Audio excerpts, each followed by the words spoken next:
Hi, I'm Chuck with Screen America Corporation, and I'm here with Ross and Dan from Tropical Residential Services. We're going to show you how to install the Skeet'R Beat'R today under the header. First step, remove the packing tape all the way down.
Okay, so in this next step, we're going to mount the angles that the tracks will go to. The angles are larger than the opening, so we're going to measure the height of the opening so that we can trim the angles to size.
So this next step, we're going to mount the housing. To do that, we're going to pre-drill 9 holes on the top of the housing.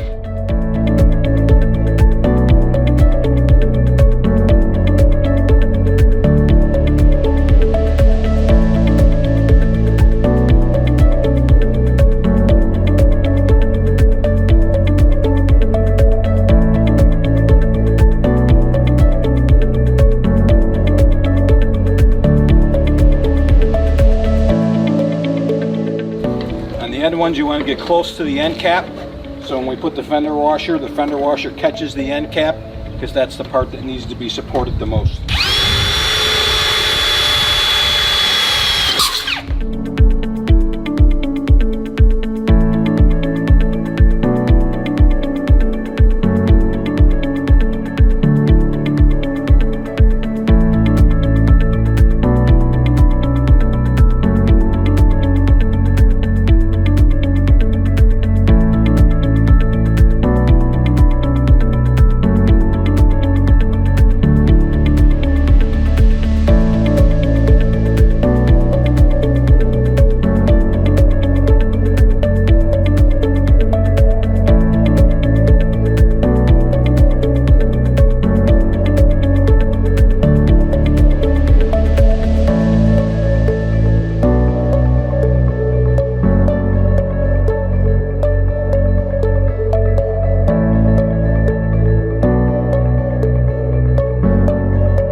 Okay, so in this next step, we're going to drill a hole in the housing for the power cord.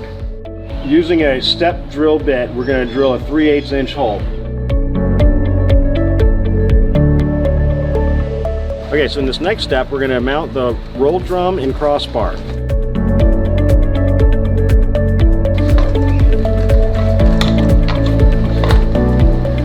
purpose of this video, we want to instruct that the motor needs to be situated such that the red button is visible here at the bottom of the housing.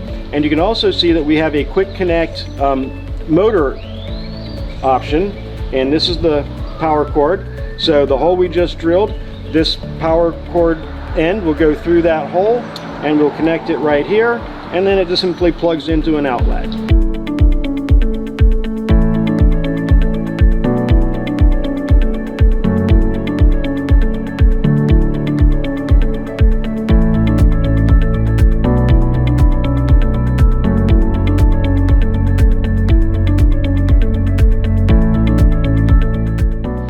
So like the angle, the tracks are not cut to size and they will need to be measured. So Dan's measuring here to the bottom of the housing. Okay, so the important thing is this is the top of the track. You never cut off this top flanged end. So you're going to measure from right here on the track down to the end and then cut off what you don't need. Okay, so now we're going to attach the track to the angle bracket by sliding the track up into the housing with the end guide.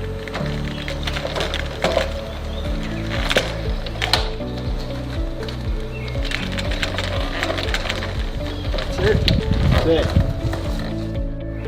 Okay, so we've connected the power to the unit. Now we're going to plug it in. When we do, you should see this crossbar jog up and down, just like that. Now you know the power is connected properly. Okay, so we like to use a food grade dry silicone spray in the track to help it go up and down.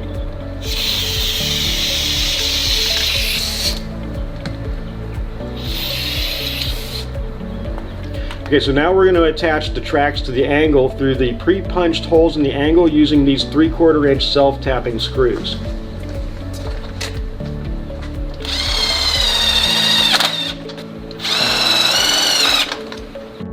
Okay, so the tracks are self-adjusting. We leave the screws in the back that attach the track to the angle a little bit loose and run the screen up and down a few times. This allows the tracks to get pushed out or pulled in to the exact width that they need to be so that the screen operates optimally.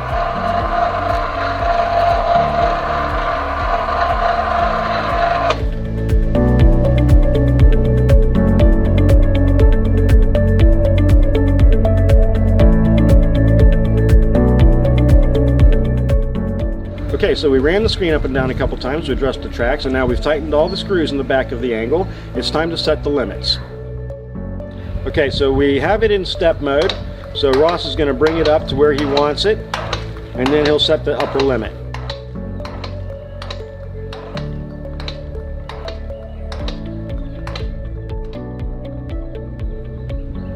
So right about there we have it so that the crossbar is just up into the housing a slight bit, but not all the way.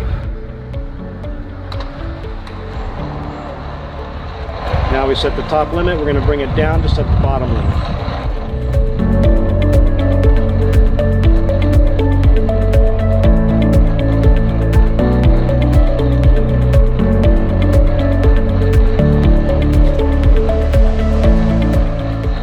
Okay, so now it's time to install the cover strip on the track.